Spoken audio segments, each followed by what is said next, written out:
Thank you. All right, so we have gathered today to talk about organic transition basics.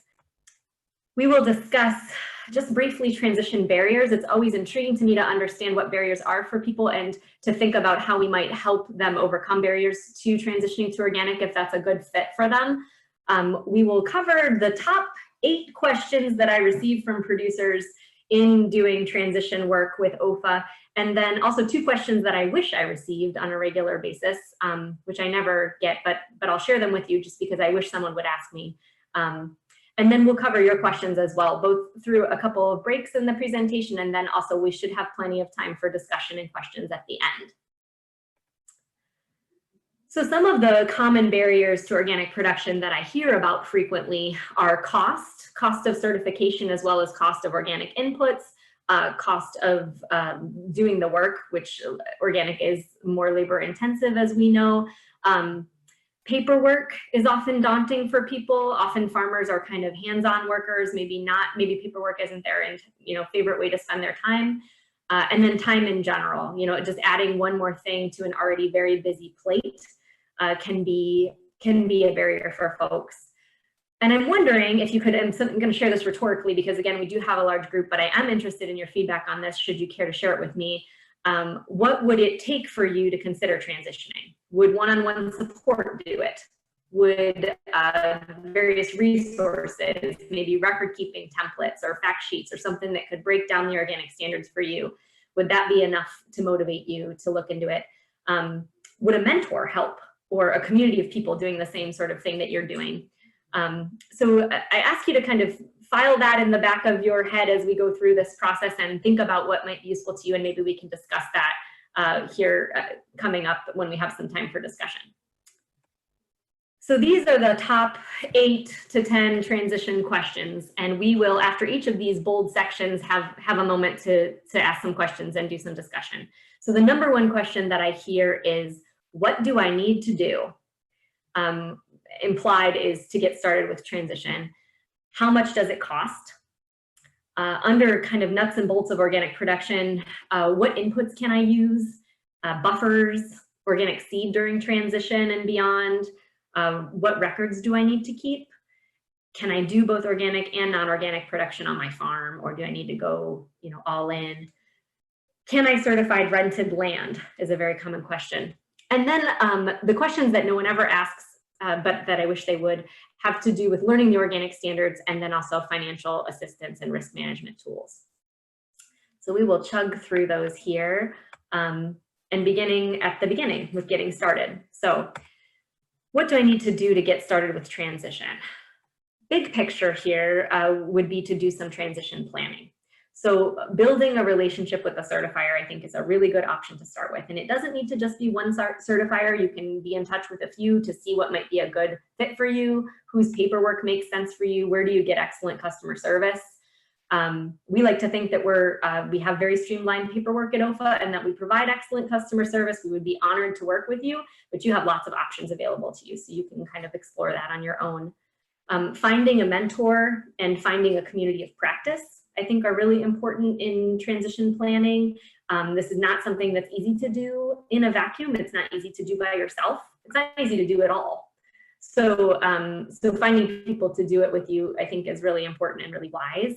And we'd be happy to connect you with people in your area or people within the OEFFA community who can help guide you. Some of the people pictured here are people who have guided me over my agricultural journey, and I have no doubt that without some of them, there's no way I'd be doing the work that I'm doing today, or farming as we are today. Studying the organic standards is really critical, and it's critical not in a draconian sense, but in the sense that you will be empowered if you have more information. So you'll be empowered to do the work better if you know what is expected of you, and if you go into each of the steps of this process with confidence. So learning and studying those organic standards is really critical. And developing a record-keeping system, doing that early and honing it as you move forward, I think, is really wise. We'll talk more about that and some resources that we have available to you to help you get your head around that. And then making a transition plan. And we'll get into those nuts and bolts in the next slide of making a transition plan. But doing a little bit of thinking about this before you jump in is a good idea.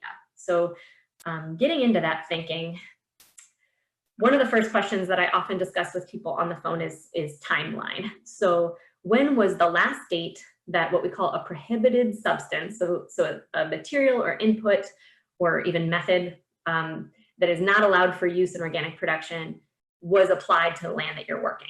And it may be a different date for different fields. It may be a different date for different farms that you're working. But counting from whatever that date is, 36 months forward, to determine when you would come out of transition, and then making a plan for that transition that makes sense to get you where you want to be when you're coming out, where you want to be in your rotation, where you want to be with your weed management, where you want to be in a lot of different ways on in your production system. Another piece that plays into this is maybe you just purchased your farm, or maybe you're renting some ground.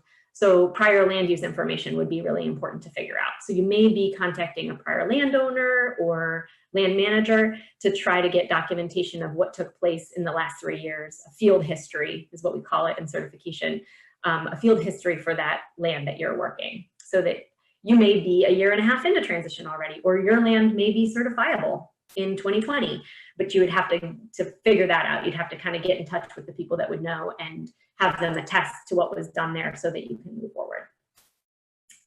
Adjoining land use and the potential need for buffers is really important. So what's happening on the land that you're working? What's happening on the neighboring land?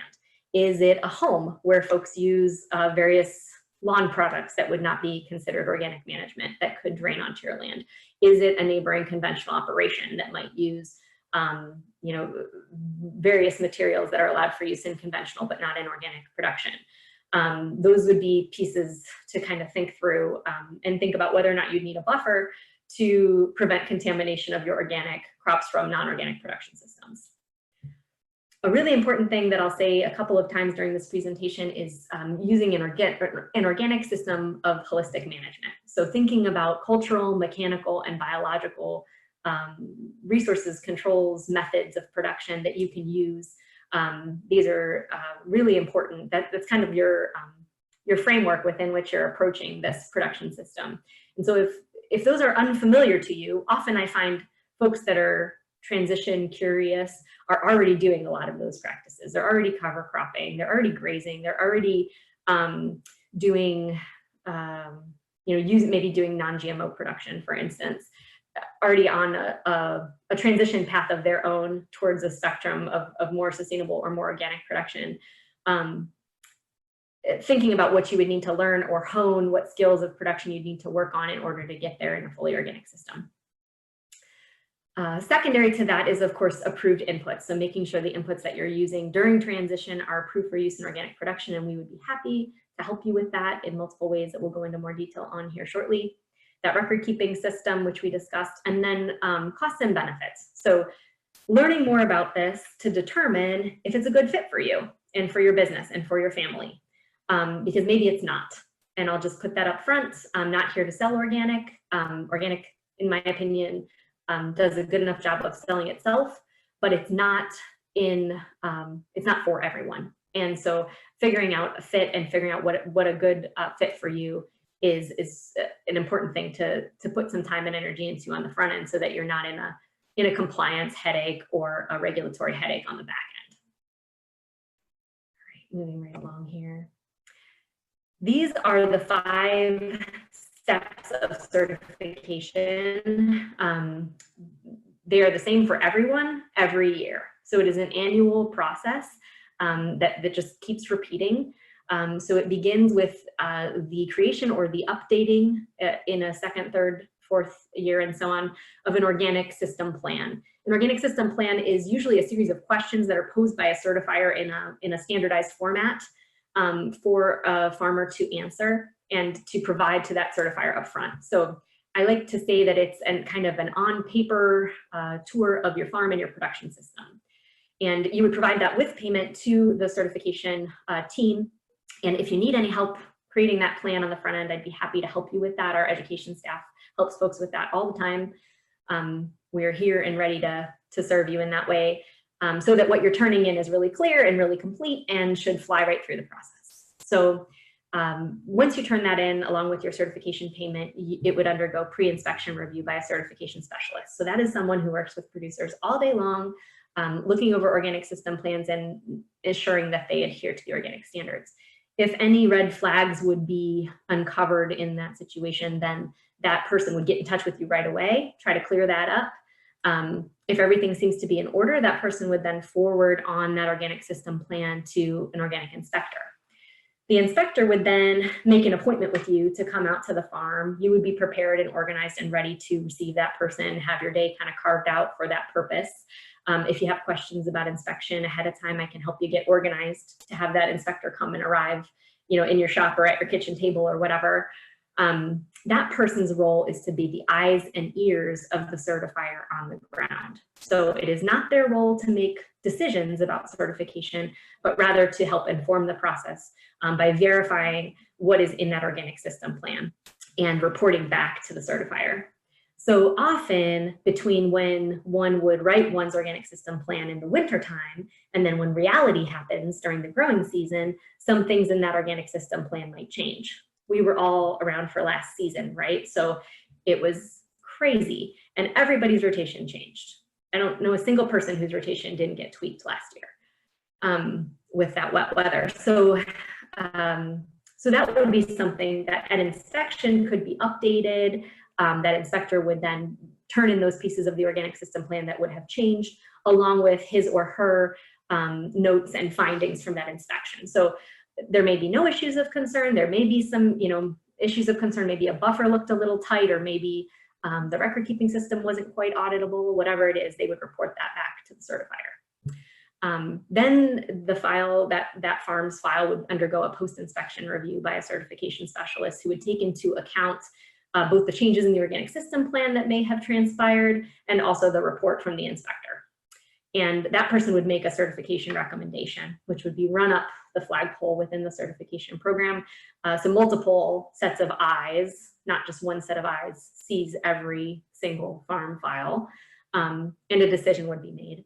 Ultimately, that decision would hopefully result in certification, but there may be a non-compliance or something that needs to be cleared up, or a plan for correction needs to be made before certification, before a certificate would be issued.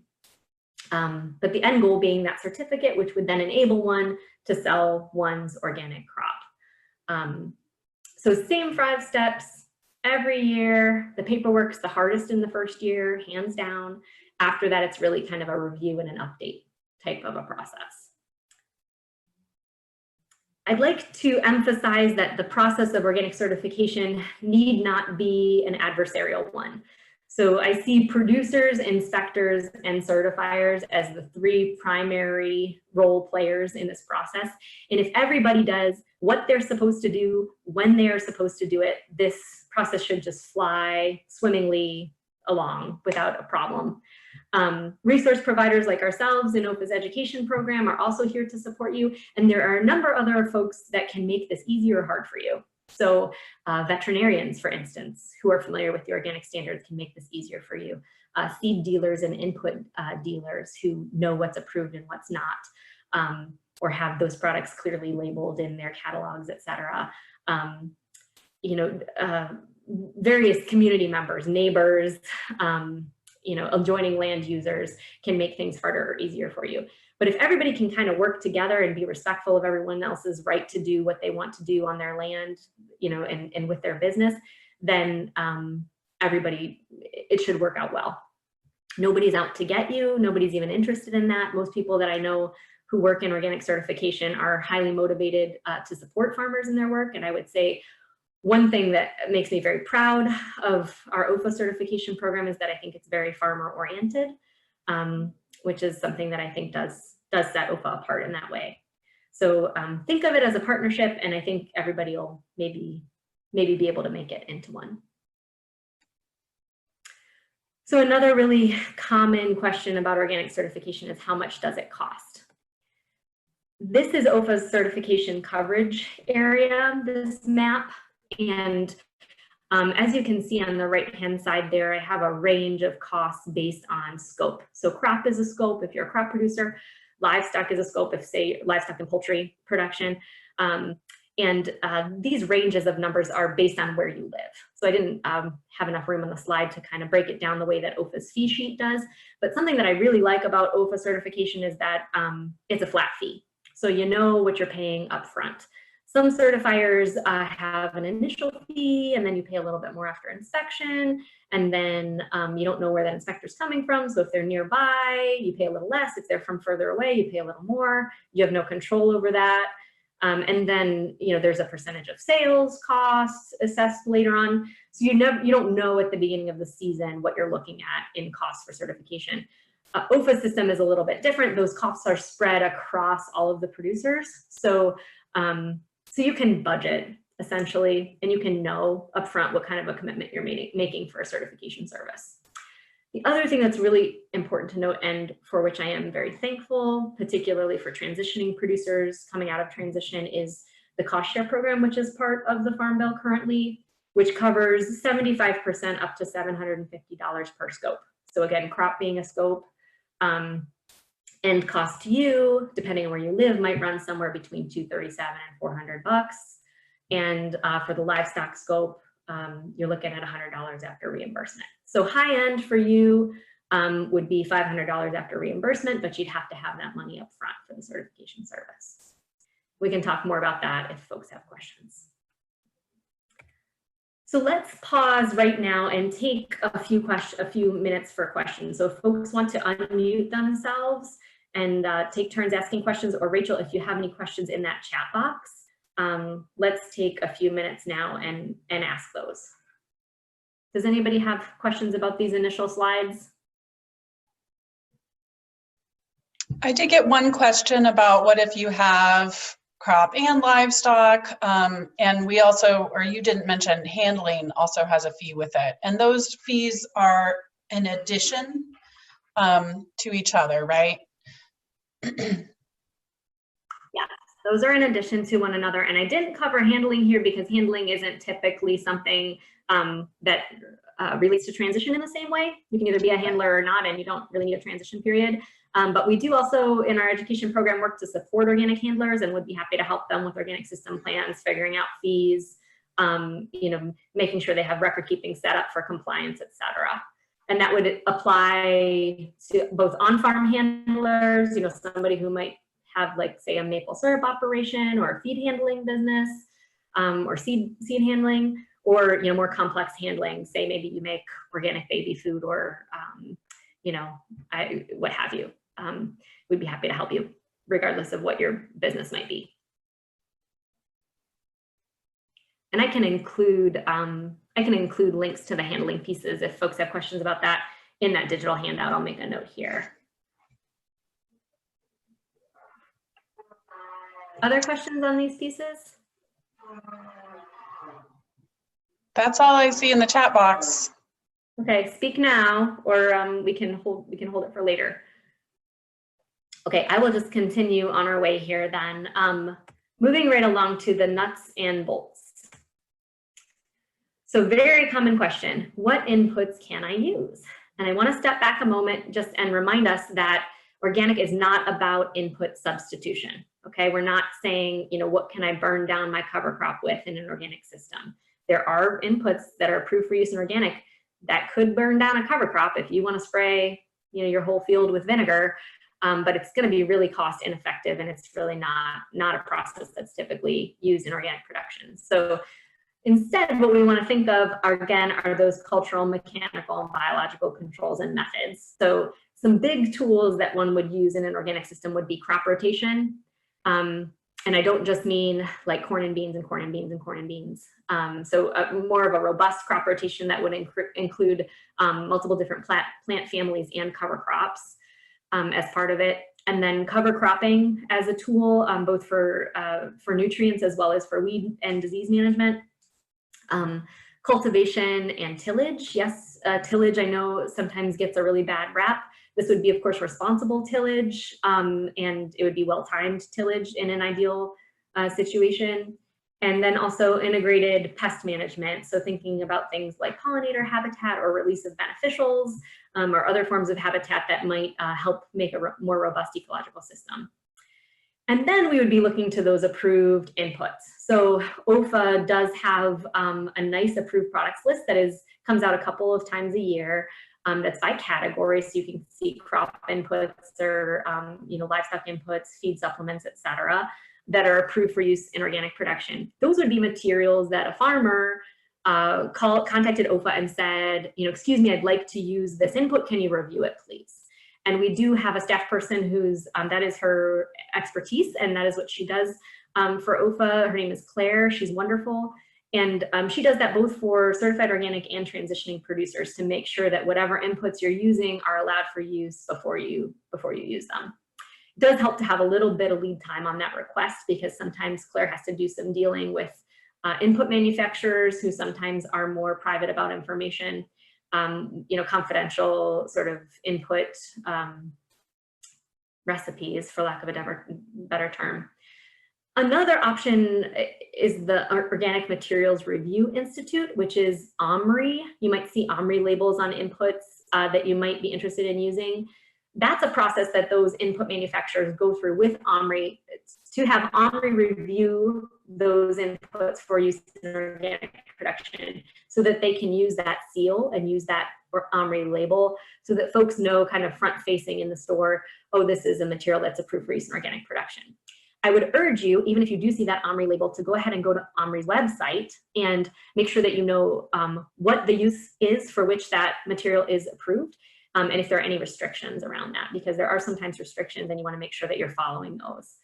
And then finally, really common inputs in organic production, which also have standards and requirements associated with them, are manure and compost. So manures can be used in organic production.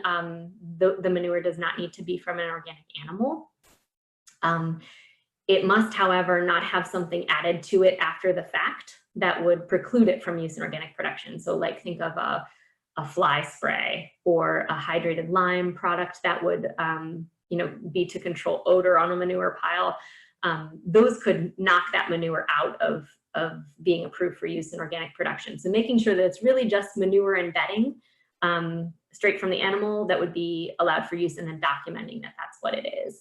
And then there's also very specific rules around the use of manure for food, human food in organic production. So if you're growing a feed crop, say there's not a restriction in terms of when you apply your manure other than water quality concerns and responsible manure management. But if you're growing a grade crop or vegetables or something that people are going to eat, then there is a rule that applies there. It's called the 90-120 day rule. So that manure would need to be applied 120 days prior to a crop that would come into contact with the soil or have splashback potential from the soil, like the greens you see in this picture, or 90 days for something that would be up off the ground. So think, sweet corn, popcorn, that sort of thing. Compost is also a very common input in organic production, and there are very specific regulations in the organic standards about what compost means in an organic context. I don't love the composting standard. It is highly specific. It can be done, but it's something to educate yourself about before you think that you're going to be able to use whatever you consider to be compost on the farm as compost in your production system.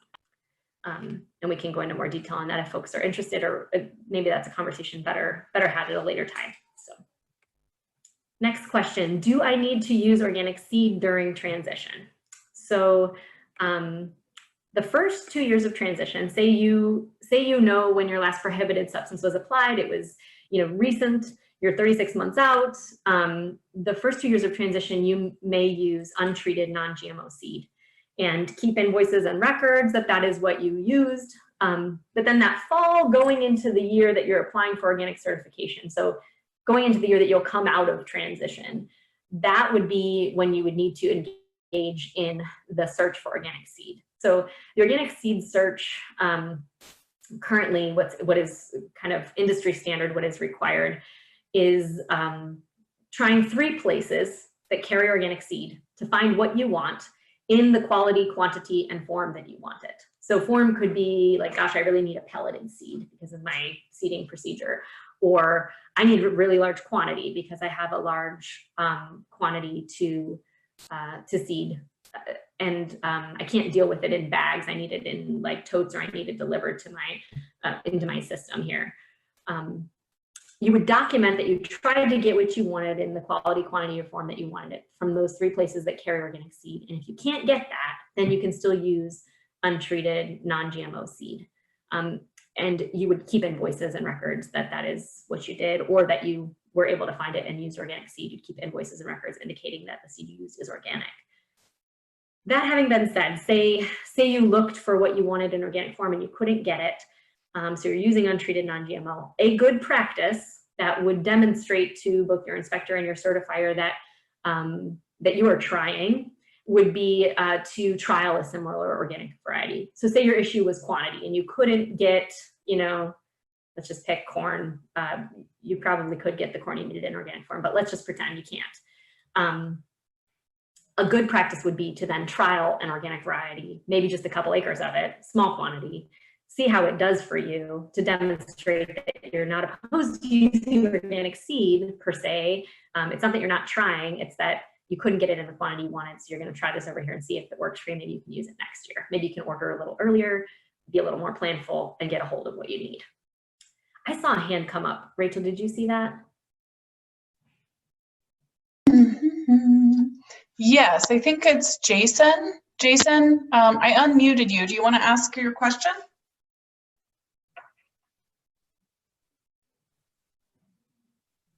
Maybe not. Okay. There is another question in the chat box that I think would be great to answer right now, Sure. which is, what if you are saving your own seed? Right, great doing vegetable production. Great question. So you would still, there's not a way to get around that search requirement.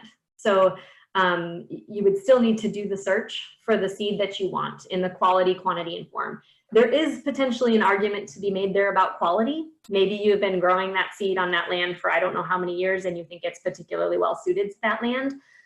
So you could have a conversation with your certifier about that and say, gosh, can I utilize the seed that I've saved rather than purchasing something comparable? Maybe there could be an arrangement worked out there, sort of like a trial sort of arrangement. But there's not something in the rule that says, yeah, you can exempt people from this seed search requirement if they're saving their own seed.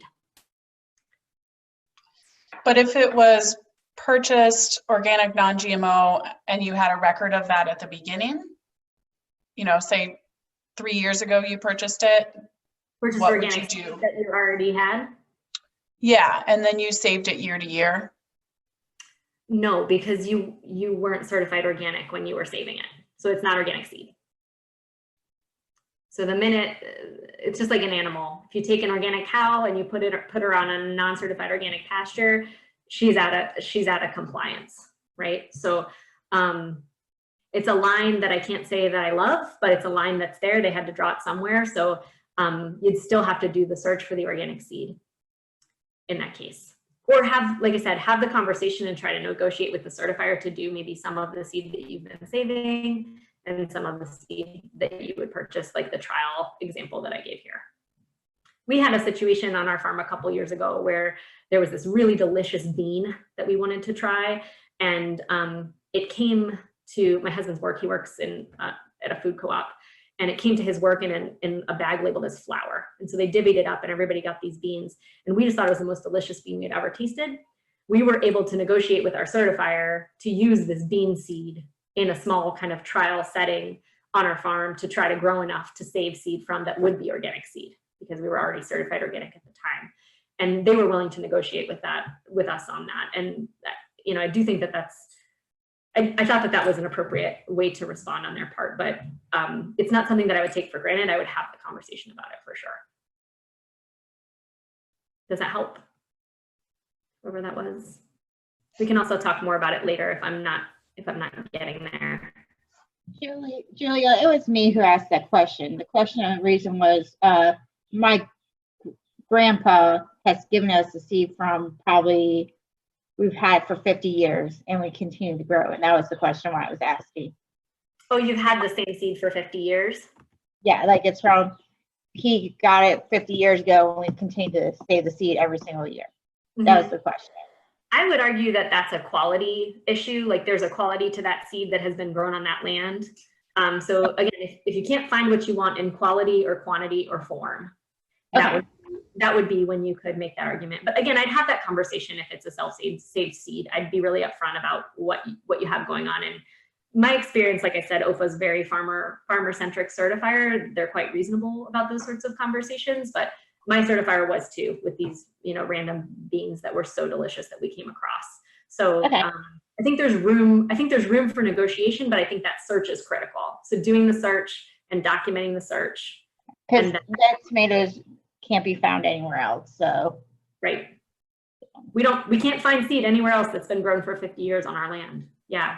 So we'd really like to use that seed that has the qualities that are well adapted to this space, which I think is a totally reasonable argument. And I would definitely encourage you to have that conversation with the certifier. Okay. Yes. Thank you. Yes, ma'am. Other questions, or shall we continue? Okay, hearing There's nothing in none, the chat box, so go on. Okay, thank you. Alrighty, so next question. This is one of my favorites. How big does my buffer need to be? Which is such a not cut and dry rule. The way it's written in the standards is that buffers need to be adequate to prevent contamination. And I give them credit because I think that would be a really hard standard to write to so many different site-specific operations. So I love talking about buffers with people because it's really common sense. And in my experience, farmers are really good at common sense. So factors to consider: what are you growing? What are your crop plans? What's happening next door? All of your next doors, wherever those may be on your farm map. Which way does the wind predominantly blow on your farm? On our farm, it's two directions. It comes from the northwest or from the south. That's almost 99% of the time, that's what we're looking at. What is the slope and the water flow like on your farm? So is water running to you from the neighbors, or is it running from you to the neighbors in various places on your land? And different fields could be different. Think about that, and then think about what you need to do to prevent contamination. I would urge you to be conservative, because I think the last thing that people want to hear, you know, when they've planted organic seed and used organic methods is like, gosh, that buffer looks a little tight from their inspector. That's not a fun conversation to have. So I would say err on the side of a healthy buffer. And if you want to talk specifically about a particular field or something that's confusing, you can also grow a buffer. So you can grow windbreaks. You can be really creative in ways that you try to protect your crops. You can also be creative in your relationships. So you can try to have conversations with neighbors or adjoining farmers, depending on where those relationships begin, where you can have opposite rotations. So you're not, say, growing corn on the same year. So you're not, you know, so you're not overlapping tasseling times on your corn, delayed planting, or, you know, various.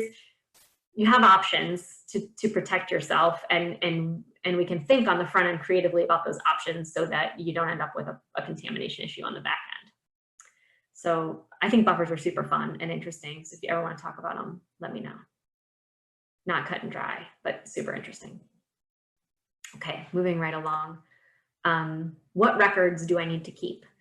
Totally depends on your operation, but there are some things to think about here. So before I go into the details of the records, I want to tell you what people have told me repeatedly, which is initially they found records to be daunting, felt negatively about them, felt like it was extra work, felt like it was one of those barriers to organic certification.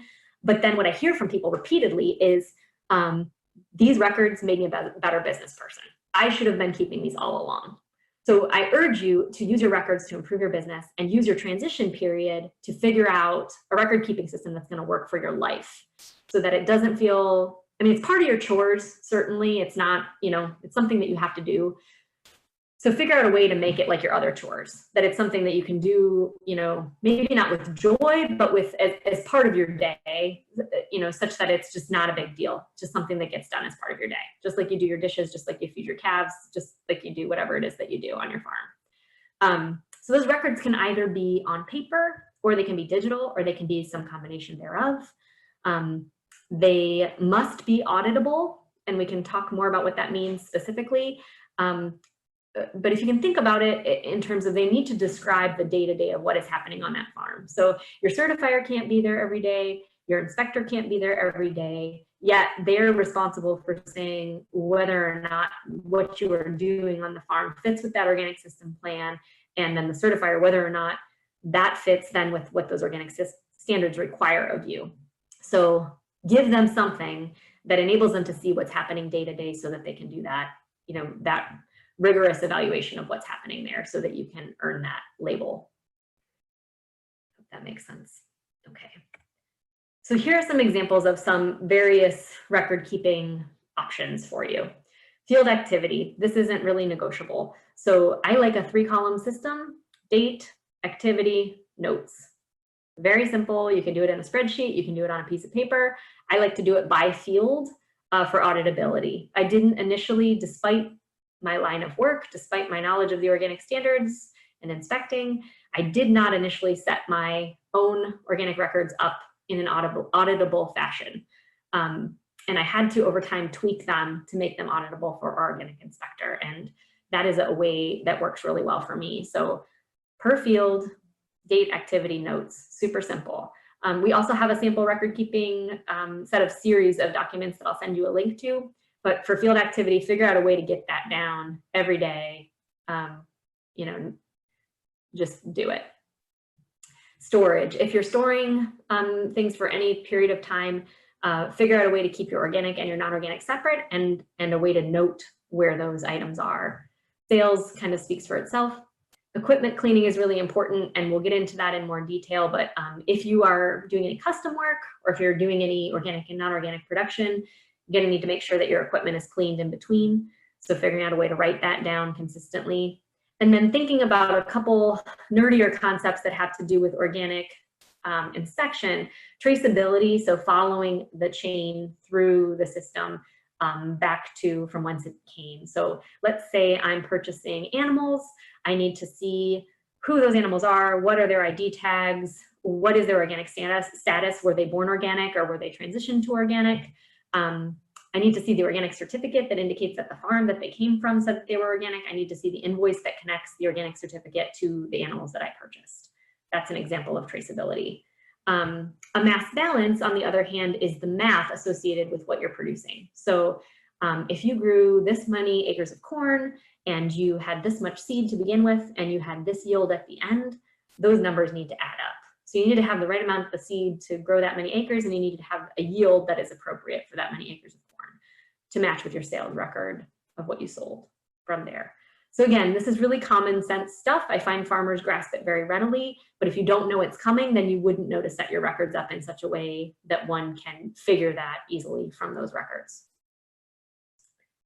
Any inspector can pick any crop that you grow and do a traceability audit on any input or any product that you have at any inspection. So you don't know which one they're going to pick, so you have to set it up for all of them, for everything that you grow and raise. Big question, can I do both organic and non-organic production on the same farm? Short answer, yes, absolutely. Lots of people do this. This is a slide I borrowed from my colleague Ben Bowl out at Oregon Tilth. I thought he did a really nice job of explaining this. In his presentation, this was about transition strategies. So maybe some people go cold turkey and go all organic at once.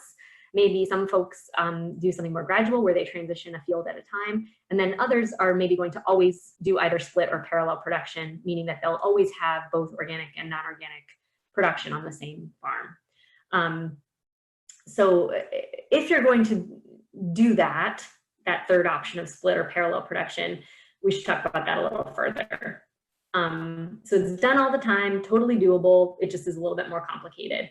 So split production would mean maybe I'm growing organic produce, but I'm raising non-organic beef. So not the same thing in organic and non-organic form, two different products. Parallel production would be if I'm growing, say, both organic and non-organic corn or organic and non-organic beans on the same farm at the same time.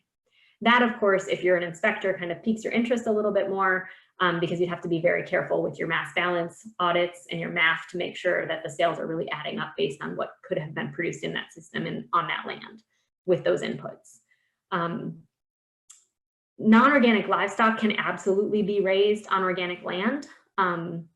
It's even if they're not fed organic feed, even if non-organic worming procedures, for instance, are used on them, or foot wash procedures, for instance, they are allowed to graze organic land.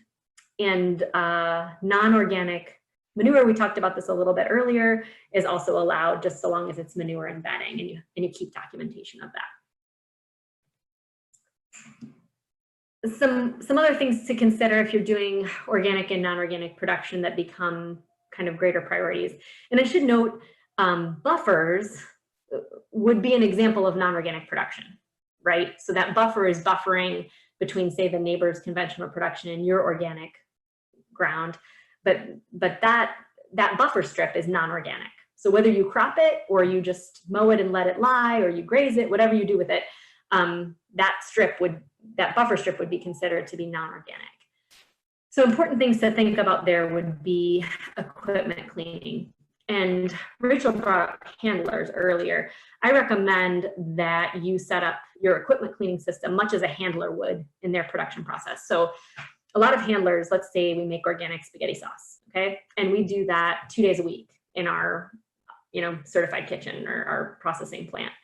And the rest of the days of the week, we make our non-organic spaghetti sauce. So then we clean everything on Saturday night, and Sunday and Monday, we do our organic runs. And then we clean everything again, and then we do or maybe we don't clean everything again, probably, and we just do our non-organic run.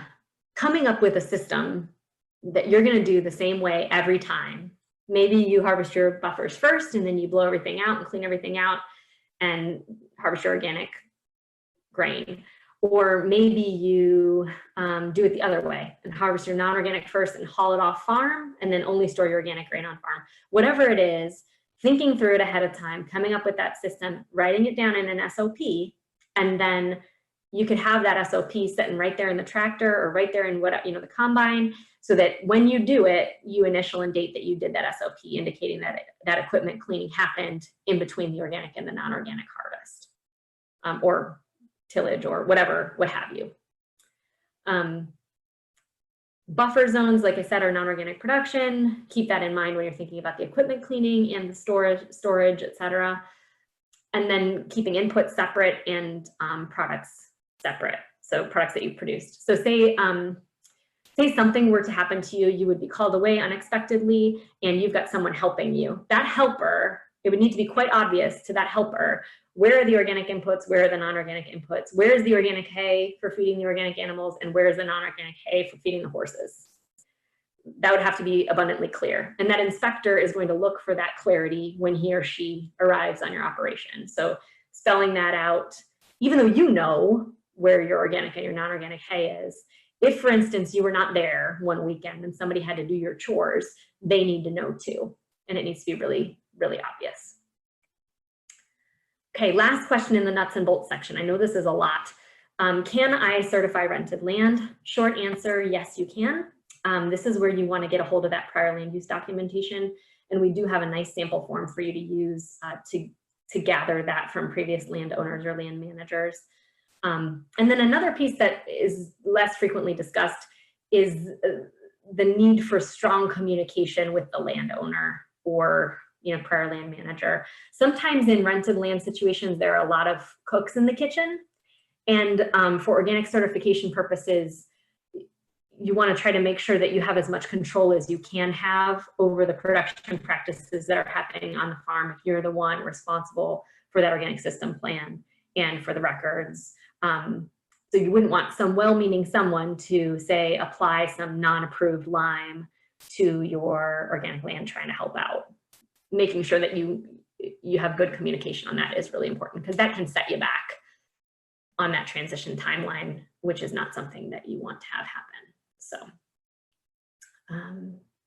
great, so that really covers the nuts and bolts section. Are there questions in the chat box, or do folks have questions at this time that they care to share? There aren't any in the question box, but feel free to unmute yourself and jump in if you have one. Julie, I have a question. Yes. So on our farm, if we wanted to transaction, we can still do our conventional corn on it too, and do like a 4-year rotation. Is that correct on the field? So we do conventional corn, 3 years of transaction, and then back in the organic production. Is that what we could do? Does that make sense what I'm saying? If you want, I think I understand what you're saying. If you're suggesting taking land in and out of organic production as part of that rotation, I don't recommend that. Okay. Just because of the biological processes that would need to support an organic crop on that land. But you could have some land that is designated conventional that you would do whatever rotation you do on that. And then you could have some land that would be organic where you would work at your rotation and make it a little bit more robust, and you'd work on the biology in the soil. There aren't really any shortcuts in organic production. So it does take time for that soil to recover and build itself up through cover cropping and crop rotation. Right, which we already do on our farm, but you already do. Yeah, so with that 3-year, that was the question, because we just rotate around like every 5 to 6 years. You go back into conventional corn to clear up the weeds and that kind of stuff. Okay, so yeah, the in and out of organic, it can be done. Technically, it can be done, and okay. I don't recommend it. Okay, and then the other question I have was the buffer. We have a creek that runs through our farm. How big of a buffer will we need? Because I'm thinking flooding, runoff, all that kind of stuff. Yeah, we should talk together independently about what size of a buffer would make sense there, because I need to look at a map. We need to talk in a little bit more detail about where that water's coming from and where it's going and what's on either side of it all along there. But I'd be happy to do that with you. I love talking about buffers. Okay, that was my question. Yeah, let's connect. There's not a good quick answer like, oh, you need 30 feet. Like, it doesn't exist. Sometimes people like to say there's this rule of thumb of a 25-foot buffer, but it's a myth because it really depends on all of those factors I was talking about in that one slide. So we should connect on that specifically after the fact. Okay. Yeah, great. Thank you. Other questions?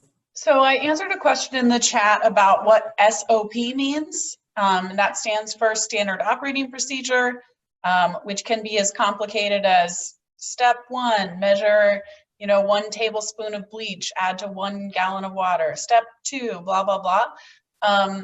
And for some procedures that's necessary, and for some it's much simpler, like every Monday we will wash all the boots on the farm.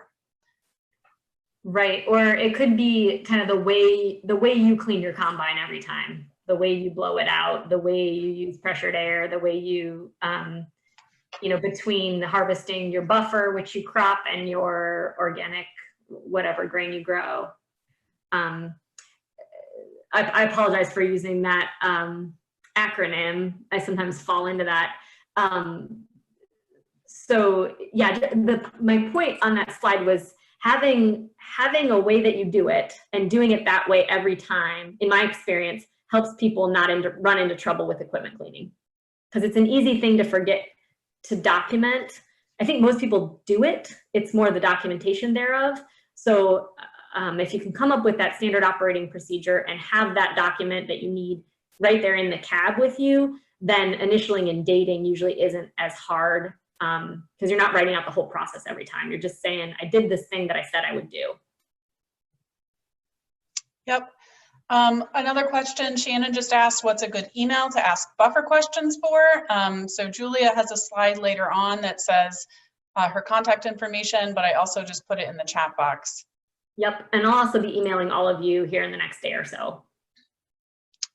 So you'll have before we move on, I did want to remind people, because we have some new participants who weren't here at the beginning, that we are recording this. We might post it on our YouTube channel later. We might use it for training purposes, but please keep that in mind as you ask specific questions about your farm that it's relatively public. Yes, thank you. I also, just for the buffer email question, I really think buffers are more of a phone call. So, because it's sometimes hard to get all the information you need in an email. So let's just find a time to talk to figure out buffers. Other questions at this point, or shall I continue? Here's one that just came through. Can you graze annuals in berry and tree crops? So that's from Catherine, and I guess I'm wondering if you meant graze animals in berry and tree crops. And I assume you mean certified for the fruit production? So I guess there's some more questions there. So Catherine, are you able to unmute yourself? Let's see, I can unmute you if you want to jump in here. No, you don't, because you don't have a mic. Oh, okay. I don't have a mic. I don't Sorry. think so. I can hear you. Yes, we can hear you. Just tell them you don't have a microphone. Catherine, can How you hear do you send it? How do you send it? We can hear you. So if you want to say, sorry, animals, yes, show it up in the chat box. Animals, I want to graze animals like for tree crops like apples and fruits. Is that legal to do? Like have the animals clean up the fallen fruit, or is that not legal? Yes, ma'am. You can graze animals in fruit crops, especially if you're doing it after harvest. Is there any type of like 90 days before harvest, or how does that work? Yes, that's exactly what it is 90 days before harvest. So the apple fruit would be up off the ground, so that a 90-day for manure application would apply there. And so you could graze those animals on that up to 90 days before harvest, and then right after harvest on through the fall or early winter there to clean up the fallen fruit, like you said. Okay, great. Thank you. Yes, ma'am. Other questions? Someone asked about the OEFFA fee schedule. So I posted in the chat box the current and complete fee schedule on our website. So feel free to go there. That will also be in the online handout that you'll all receive after this webinar. Yes, absolutely. And if you have questions about the fee schedule, I think it's pretty self-explanatory. It's kind of like a choose your own adventure form. But if you have questions about that, we can walk you through that, no problem. All right, let's go ahead and proceed here with our next section, which is help and resources for transition. So nobody ever asked me how to learn the organic standards. I can't wait for the first person to do that. But we have a number of resources to help you, because I firmly believe that you will feel more empowered, you will do better, this will go better for you if you learn them on the front end. And the days are not super long yet, so maybe you might still have some time to read in the evening. We have an organic transition guide and workbook. The workbook is really more whole farm planning, still good thinking, a good thing to walk through, but the organic transition guide is really helpful in terms of understanding those standards. We have some plain language, and then we tie it to the organic regulations, so you can read both the regulatory language and kind of the explanation thereof. Lots of good examples in there, and also some good sustainable ag practices that can be useful in production. SARE, the Sustainable Ag and Research and Education Group, has a nice organic transition business planner. It's a little bit dated in terms of the figures, but their agricultural economists work on that. I like that guide a lot for doing organic transition planning. And I also really like the Moses Organic Certification Guidebook. It's a short guide, it's only 30 some pages. I believe all of these are available for free download. I will send the links out in that digital handout. And if you prefer print copies, if you're not much of a reader, you don't like to read on a screen, then it would be fine to go ahead and purchase those. All of them have it available in print form for a small fee. So those are just a few resources that are available. But we also have a lot of sort of one-on-one support and services that we can provide you. So We do offer transitional and organic on-demand phone service. Rachel does that, I do that, and we have another colleague, Eric Pulowski, who supports folks over the phone. We also, our certification department does a great job reviewing inputs, like I said, for folks that are in transition, if you're unsure if something's allowed or not. They have a whole slew of great sample record keeping documents that I'll share in that digital handout, and fact sheets on commonly requested, or topics for which information is commonly requested. We also have a robust organic policy program, so if there's something that doesn't make sense to you about the organic standards or materials allowed for use in organic production, there's lots of opportunities to engage in the broader movement and regulatory dialogue about how to change those things. If there's something that you want to speak with us about, we'd be happy to talk with you further about that. We have an awesome Begin Farming program. Rachel, who's co-hosting today, coordinates that program and has lots of resources for new farmers who are have been farming 10 years or less. And then we also have a series of farm tours and workshops each year, many of which are on organic farms. A really great conference. I'm not sure if you were there just last weekend at the weekend of Valentine's Day down in Dayton. Lots of farmer-led teaching, lots of really excellent workshops there for learning and networking opportunities. And then we have a number of chapters which help with that community of practice. So some of the chapters are topical around a specific form of production, and some of them are regional. Our grain growers chapter is pretty exemplary. They have both regular in face-to-face meetings, and they also have an online forum for grain growers or transitioning producers, a great place to ask questions and answer questions and buy and sell equipment. So lots of good opportunities to connect with other folks doing these things, so that you don't feel like you're doing it alone. I don't recommend doing it alone. Final question, and I will just cover this very briefly. It is not, I'm not an expert in these topics, but I did want to make you aware of them because they can be helpful during transition. So some financial assistance and risk management tools exist for organic transition, and these are just a couple of them, but I encourage you to look into this. I think I saw Brian Lee was on the line. Brian, are you with us from the Natural Resource Conservation Service?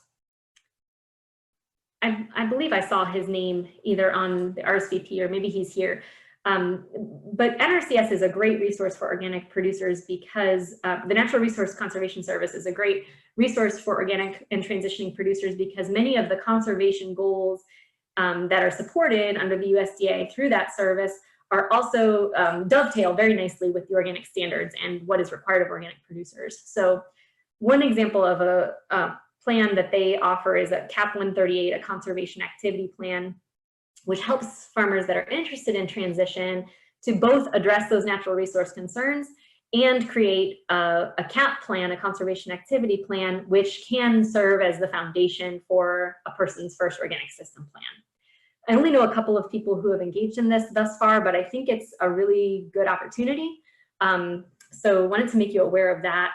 Also through the Natural Resource Conservation Service is the EQIP Organic Initiative and the other EQIP programs which support various conservation practices, including those which are required in organic production and can really help during transition, such as cover cropping, buffer strips, pollinator habitat, for instance, and pasture and nutrient management.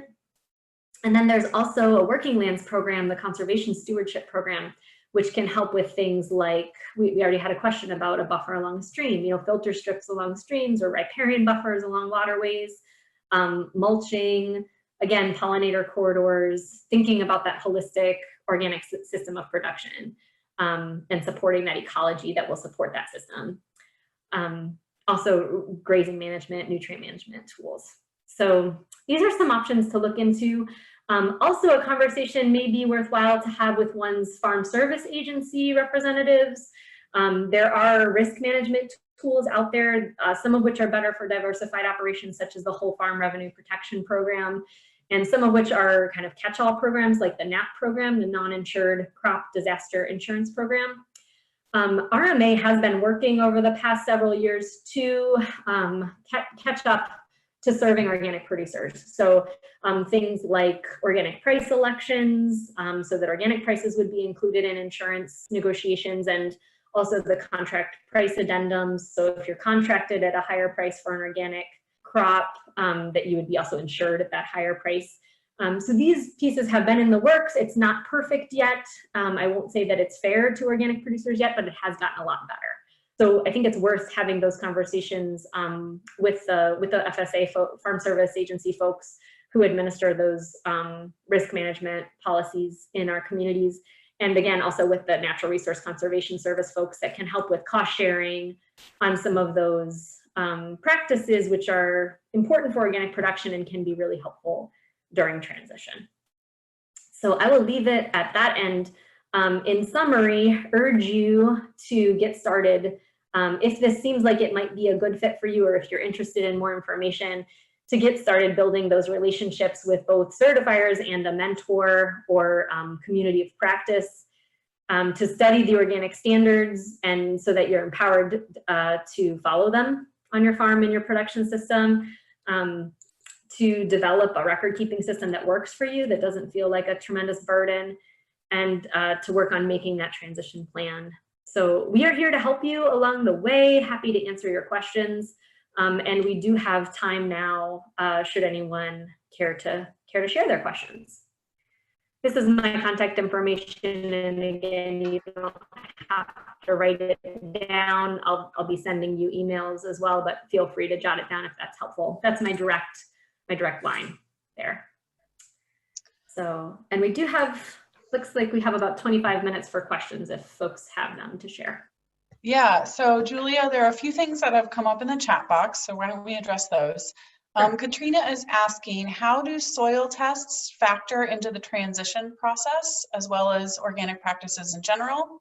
And how does one learn to understand what the soil tests tell you? Ooh, good questions. So I recommend soil testing at the onset of transition. In terms of how soil tests dovetail with the organic regulations, there are some regulations that require documentation of deficiency in order for certain inputs to be used in organic production. So for example, synthetic micronutrients can only be used, certain synthetic micronutrients. Okay, so as a default in organic, typically synthetics are prohibited and natural inputs are allowed, right? That's like rule of thumb. But there are exceptions to that rule. And one of those exceptions has to do with these synthetic micronutrients, which one can use if one has a documented deficiency in that field of that specific micronutrient. So you would have to have a soil test on file that demonstrated a deficiency in order to use certain inputs on the ground. That's kind of where the soil testing intersects with the regulatory concerns. In terms of good organic management, take the soil test at the onset, get yourself a baseline, and monitor it every year, every other year, every 3 years tops as you go. That would be, you know, a way of measuring kind of how the practices that you're using on the farm, whether it be cover cropping, crop rotation, or inputs that you're adding or impacting that soil as you move along. It's probably an overly simplistic answer, but we can talk more.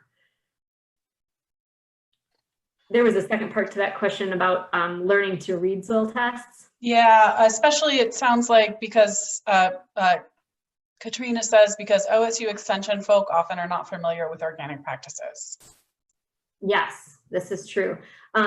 So we can help you read your soil tests. I mean, Rachel and I can read those, Eric can read those, and we'd be happy to help you work through the soil tests. I find sometimes, and this is again where that partnership piece comes in, sometimes input dealers can really be helpful on soil tests, and sometimes it feels like it's not good to discuss that with somebody who's selling you a product. So, you know, maybe a combination of folks would be a good option to work through the soil testing. We'd be happy to help you. So let's see, Martin is asking, how critical is the yield portion of the certification history? Ah, great question. So you've looked at the organic system plan and you're trying to fill out that form that asks you what your projected yield is for that year, and you maybe don't know, is what I'm guessing. not super critical in the first year. It's going to become increasingly critical as you move along. That is used as part of that mass balance that I talked about to determine what is a reasonable yield off of a piece of land, to make sure that everything's adding up appropriately. It's also used in grain production for things called transaction certificates, which is something that's done in our certification program. Say you're selling things by the semi-load, and there's sort of mini audits that take place as loads leave the farm to try to ensure that everything adds up, that there's not fraudulent grain leaving the farm. So not super critical in the initial year. If you can try to ballpark it, that would be helpful. If you don't know, you can write "you don't know" on that form. That's okay. Don't leave things blank. If you leave it blank, that certification specialist who's reading it won't know whether you accidentally left it blank or whether you didn't know or it didn't apply to you. So either write "not applicable" or write, "not sure," or "I expect about this much, but not sure." It's okay to do that. You can also, if there's anything that you feel like you need to qualify a little bit on that organic system plan, you can write a cover letter. You can write an email that goes along with that organic system plan, qualifying, drawing the attention of that certification specialist to a particular part of the organic system plan that you feel needs a little bit more explanation. A lot of times people do that with regard to their crop rotation, particularly if it's still under development. And that's, the more information, the better for that certification specialist. All right, Rhonda asks, where is a good place to find and make a connection with a certifier? Well, OEFFA, we are right here. We'd be happy to connect with you. Rachel and I work for our education staff, but we have certification staff members on the call right now. Rowan, I know, is here. I think Andrea and Amber are here. You guys can pop up and say hi if you want. You guys want to video yourselves and say hi? We have a really wonderful certification staff at OEFFA, but you have lots of options. So there are a whole bunch of certifiers. You could go to the Organic Integrity Learning Database and see who the various certifiers are. It won't necessarily have their region listed, but you could look based on the operations that they certify and figure that. You have lots of options, and like I said, we'd be pleased to work with you. Philip asks, just want to confirm you can be certified organic on that third year, so 2 years transition and then certified on the third, not the fourth? So it's 36 months from the date that prohibited substance was used. So it's a full 3 years. So what kind of production? See, this is where I love the phone. What kind of production are you doing? So we can talk about it. We can talk sometime. You can call me. Or if you can imagine, figure when that last, this is my dad, everybody. Hi, Dad. Hi. Anybody else want something? My dad doesn't want much. Very lovely. So you have that option of, say you figure that your last application was, say, a fungicide or a desiccant right before harvest, let's say, on a grain operation. And then you would count 36 months forward from that. So you could get an organic crop off that third year, but it would have to be after that harvest where that desiccant went on right before harvest in a conventional system 3 years prior. Does that make sense?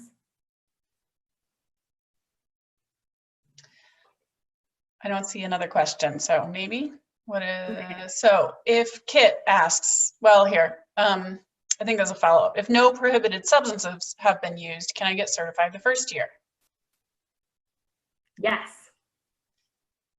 Yeah, if it's the first year of your management and someone else owns the land prior, then you need a prior land use affidavit. But as long as they also verify that there's been no prohibited substances, that is true. Yes, so it's not by ownership, it's by land management. Yep. Always, so you'd have to document that, but we have a nice form. It's a prior land use form that you could utilize to document that there's been nothing else used there. So that leads into, Ava posted a question about examples of best practices of record keeping on the OEFFA website and when will the next Beginning Farmer program start. So I linked to our certification resources page, which has a bunch of fact sheets about specific practices and questions. And then it also has these record keeping templates that you're welcome to use or adapt. And the next Heartland Farm Beginnings cohort will start in late September or October. I'm still planning that. Yep, and that resource page with the fact sheets and the record keeping documents will also be in that digital handout you'll be receiving. So if you can't get it off the screen right now, it's coming at you here. Yep. Diane asks about organic compost requirements for kitchen scraps, leaf mulch, and vermicompost application. Repeat that one more time, Rachel. So organic compost requirements for kitchen scraps, leaf mulch, and vermicompost application. Yes, so that's going to be a little bit more detailed than we're going to be able to cover right now, but I can refer you to the standard and I can add that to the digital handout. I can call out the piece on compost so that you can look at the requirements for each of those. So it's specific based on the type of compost and the inputs that are going into the compost. And there's certain temperature requirements for a certain number of days, depending on whether you're doing a static pile or whether you're doing you're turning a pile or whether you're doing vermicompost. So let me get to those details in that digital handout. It's also the compost and manure fact sheet is the first fact sheet on that link that I just posted about certification resources. So that's a good place to read too if you aren't so familiar with the Code of Federal Regulations. Yeah, we can link right to the fact sheet. That might be a little bit more user friendly. That's a good point, Rachel. And then if you want the nerdy language, we can get you that too. No problem.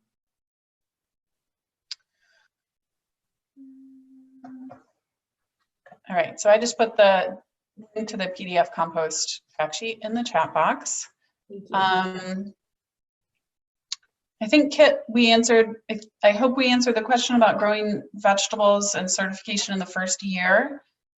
Again, if the prior land use didn't have a prohibited substance and you haven't used any, then yes, that's entirely possible. Yeah, you may have land that is what we would call certifiable, in which case you could hit the ground running, which would be great. But you may be in a situation where you may be at the beginning or part of the way through your transition if you've acquired or are renting new land. You can also become, I mean, we have several producers that are currently certified organic and then rent a new piece of land and have to transition that. That happens all the time. So it's a very fluid kind of state of being, this transition. Rowan chimed in about a little bit more about the organic integrity database and I posted a link to that in the chat box. So that's the federal listing of all of the certified operations and also certifiers. So you can look up who's in Ohio, you can look up who's in your city. It's a pretty robust database of information. Yeah, searchable. It's nice. Yep.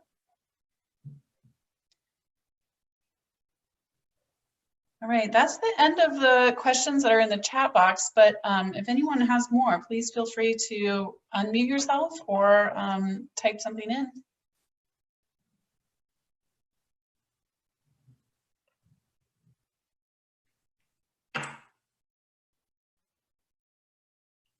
We certainly appreciate you spending your lunchtime with us today and appreciate your attention. If you have ongoing questions, we'd be happy to be in touch with you. Like I said, I'll be reaching out here as soon as I can figure out how to pull everyone's emails out of the Zoom format and send you out that digital handout. I will do so.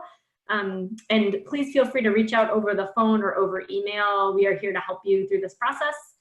And yeah, just really thank you for your interest. We did get one more question here about prohibited substances. Laura, I'm posting a link to OEFFA certification materials review, which includes the allowable substances and the actual NOP regulations is also on there, which specifies some of the non-allowable substances. Yeah, but don't try to review your own materials. It's too hard.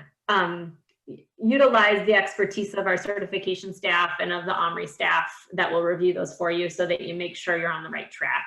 That's part of the importance of building that relationship with the certifier early on, to make sure you don't run yourself into any kind of a jam that would require you to be further back in your transition timeline.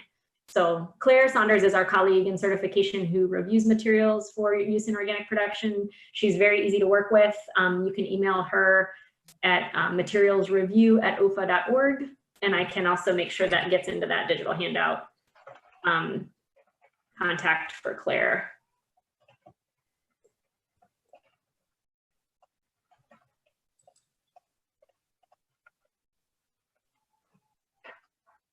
Anything else, anybody? Okay. If not, then we thank you for your time and for joining us, and appreciate your interest. We'll look forward to being in touch with you. Right. Bye-bye. Thanks, everybody. Take care. Thank you. Thank you.